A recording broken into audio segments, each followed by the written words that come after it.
Hi മക്കളെ, August 18 തീയതിയാണ് നമ്മളേവരും കാത്തിരിക്കുന്ന ഓണപ്പരീക്ഷ. +1 ഫിസിക്സിൽ നിന്ന് ഓണപ്പരീക്ഷയ്ക്ക് എത്ര ചാപ്റ്റേഴ്സാണ് പഠിക്കേണ്ടത്? അതിൽ ഏതൊക്കെ ചാപ്റ്റേഴ്സിനാണ് കൂടുതൽ ഇമ്പോർട്ടൻസ് കൊടുക്കേണ്ടത്?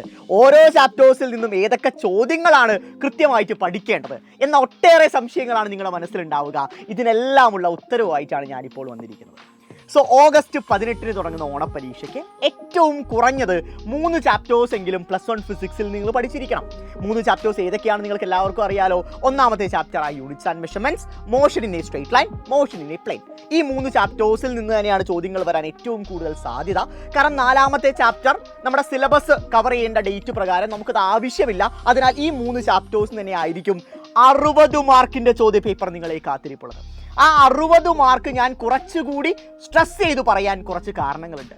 കാരണം ഇനി വരാനിരിക്കുന്ന ക്രിസ്മസ് പരീക്ഷയ്ക്കോ അല്ലെങ്കിൽ മോഡൽ എക്സാമിനോ ബോർഡ് എക്സാമിനോ എടുത്തു കഴിഞ്ഞു വെച്ചാൽ ഏകദേശം 90 അല്ലെങ്കിൽ മുഴുവൻ ചാപ്റ്റേഴ്സും അടങ്ങുന്ന പരീക്ഷാ പേപ്പർ ആയിരിക്കും. സോ അങ്ങനെയുള്ള ചോദ്യ പേപ്പർ ആവുന്ന സമയത്ത് കൃത്യമായ വെയിറ്റേജ് പ്രകാരമുള്ള ചോദ്യങ്ങളായിരിക്കും ഓരോ ചാപ്റ്റേഴ്സിനും വരിക. അത് മേ ബി 6 മുതൽ 8 മാർക്കായിരിക്കും മോസ്റ്റ് പ്രോബബ്ലി എല്ലാ ചാപ്റ്റേഴ്സിനെയും വെയിറ്റേജ് എന്ന് പറയുന്നത്.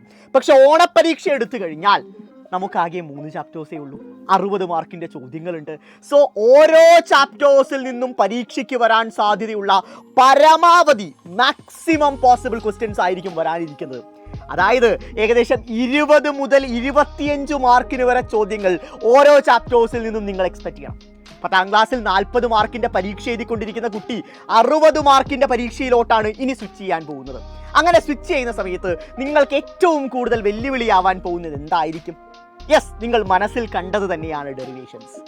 ഈ പറയുന്ന 3 ചാപ്റ്റേഴ്സിൽ യൂണിറ്റ്സ് ആൻഡ് മെഷർമെന്റ്സിൽ കൃത്യമായ ഡെറിവേഷൻ ഇല്ല. സോ അതെടുത്ത് ഒഴിവാക്കുകയാണെങ്കിൽ പോലും ബാക്കിയുള്ള 2 ചാപ്റ്റേഴ്സിൽ നിന്ന് 9ഓളം ഷുവർ ഷോർട്ട് ഡെറിവേഷൻസ് ആണ് നിങ്ങൾക്ക് പഠിക്കാനുള്ളത്. ഏതൊക്കെയാണ് നിങ്ങൾക്ക് ഓൾറെഡി അറിയാം. ചിലപ്പോൾ 3ാമത്തെ ചാപ്റ്റർ പലരും പഠിച്ചു തുടങ്ങിയിട്ടുണ്ടാവില്ല. അതുകൊണ്ട് ഞാൻ പെർട്ടിക്കുലർലി എടുത്തു പറയുന്നില്ല. എങ്കിലും 9 ഡെറിവേഷൻസ് ആണ് യൂണിറ്റ്സ് ആൻഡ് മെഷർമെന്റ്സ് മാറ്റി നിർത്തിയാൽ ബാക്കിയുള്ള 2 ചാപ്റ്റേഴ്സിൽ നിന്ന് നിങ്ങൾ പഠിക്കേണ്ടത്. ഡെറിവേഷൻസ് പല കുട്ടികളും ഈ മൊമെന്റിൽ തന്നെ പറയുന്ന കംപ്ലൈന്റ് ആണ്, sir derivations step by step മനസ്സിലാക്കി പഠിക്കണമോ അതോ മഗ്ഗപ്പ് ചെയ്ത് എങ്ങനെയെങ്കിലും പരീക്ഷയ്ക്ക് എഴുതിയാൽ മതിയോ എന്നൊക്കെയാണ് പലരും പറയുന്നത്. മക്കൾ, നിങ്ങൾ തിരിച്ചറിയേണ്ട കാര്യം, ഓണപ്പരീക്ഷയ്ക്ക് മേ ബി ഈ പറയുന്ന 9ഓ 10ഓ ഡെറിവേഷൻസ് പഠിച്ചാൽ മതിയാവും. പക്ഷേ ഇനി വരാനിരിക്കുന്ന ക്രിസ്മസ് എക്സാമിനും ബോർഡ് എക്സാമിനും മോഡൽ എക്സാമിനും എല്ലാം +1 ഫിസിക്സിൽ നിന്നായിട്ട് ഏകദേശം 50 മുതൽ 60 ഡെറിവേഷൻസ് ആണ് പഠിക്കേണ്ടത്. ഇത്രയും എണ്ണം നിങ്ങളെ കൊണ്ട് മനഃപ്പാഠം ചെയ്യാൻ സാധിക്കുന്ന ഒന്നാണോ? ഒരിക്കലുമല്ല. എന്ന യാഥാർത്ഥ്യം, എന്ന തിരിച്ചറിവ് നിങ്ങൾക്ക് ഈ മൊമെന്റിലെങ്കിലും വേണം. പിന്നെ ക്വസ്റ്റ്യൻ പാറ്റേണിനെ പറ്റി പല കുട്ടികൾക്കും വലിയൊരു കൺസേൺ ആണ്.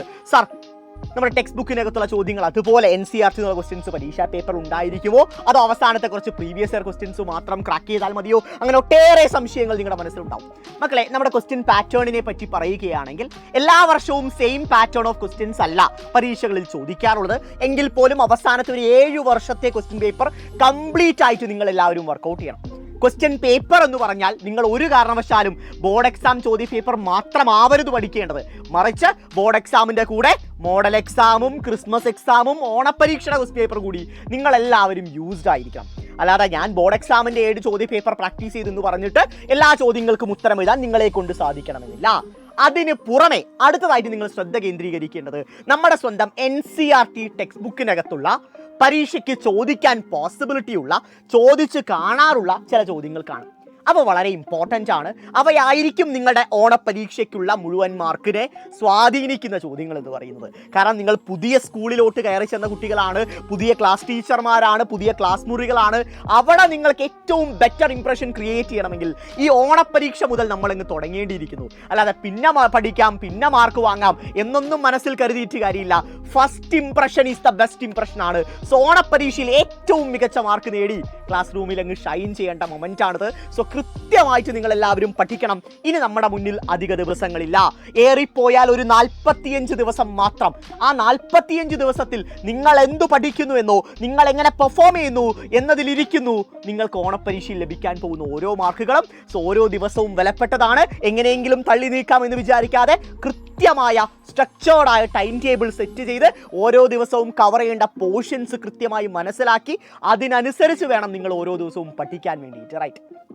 സോ ഈ മൊമെന്റിലെങ്കിലും നിങ്ങൾക്ക് തിരിച്ചറിവ് വന്നിട്ടുണ്ടെങ്കിൽ സാർ എനിക്ക് പഠിക്കാൻ ഞാൻ തയ്യാറാണ്, ഓണപ്പരീക്ഷയ്ക്ക് കൃത്യമായി ഞാനിരുന്നു പഠിച്ചോളാം എന്ന് മനസ്സിൽ നിങ്ങൾ വിചാരിക്കുകയാണെങ്കിൽ ഇനി എങ്ങനെ ഓണപ്പരീക്ഷയ്ക്ക് പ്രിപ്പയർ ചെയ്യണം, അതിനെന്തൊക്കെയാണ് ചെയ്യേണ്ടത് എന്നുള്ള കൃത്യമായ ഇൻസ്ട്രക്ഷൻസ് അടങ്ങിയ ഒരു അടിപൊളി വെബിനാർ ഈ വരുന്ന ഞായറാഴ്ച രാത്രി കൃത്യം 7:30 നടക്കുന്നുണ്ട്. ഫ്രീ ആയ വെബിനാറാണ്.